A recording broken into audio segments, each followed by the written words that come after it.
Welcome to Sunrise of the Reaping, Chapter 9 spoilers. That is going to be from page 119 to 131. And let's get started.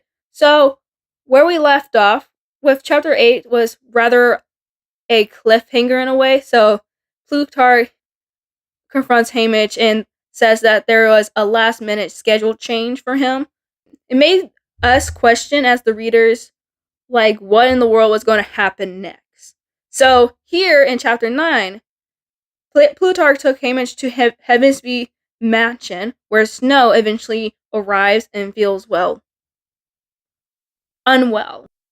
And we can predict that he was poisoned. And how?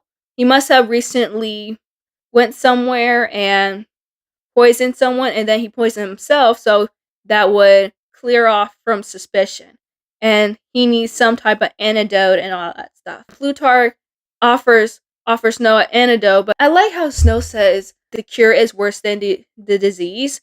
It's like, whoa, like how many times Snow has done it, and it's like irreversible.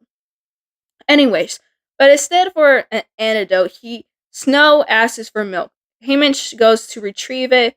He finds the milk in the refrigerator, and then he gulps it all up, and then tells Plutarch that it's empty.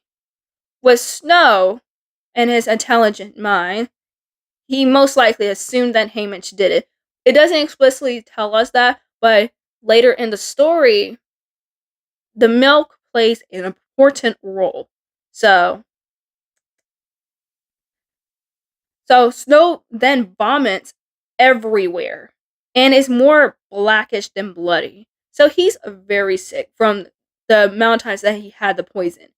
And there's unfortunately not an antidote for what he's vomiting. Let's leave it there. But luckily, Plutarch retains a second pitcher of milk, and Snow drinks it and asks for some bread. And also, this foreshadows of what he'll give to Haymitch in the arena. So very important. So the milk and the bread are very important. And this can also foreshadow what Snow might do in other things as well. Like to get into Haymitch's head. Snow is very familiar with District 12. So if you haven't read Ballad on Songbirds and Snakes, big spoiler for that book, Snow goes to District 12 as a peacekeeper. So back to this book, Sunrise of the Reaping.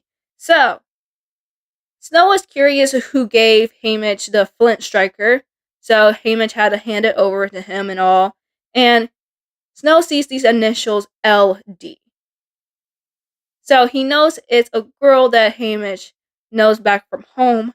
Whenever Haymitch tells Snow her name, then he wonders what her last name is. So he knows that she's Covey, and he even knows that the first name is from a ballad, and then the last name is of a color.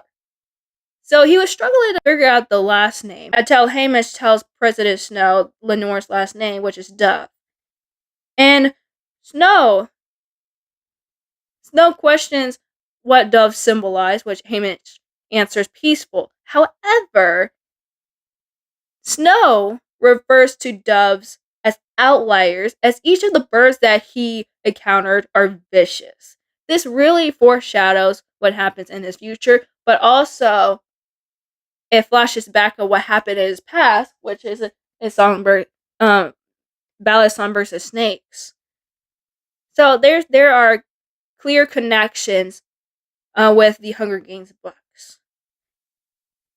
And Snow also has his own saying, Snow lands on top, which also foreshadows towards the end of the book that he will win. He will win at the end. And at the doorway, Snow allows someone to come in, and we find out that it is Luelle McCoy. If you want to know what happens next, check out the next video for Chapter 10 and Chapter 11 spoilers, A Sunrise on the Reaping.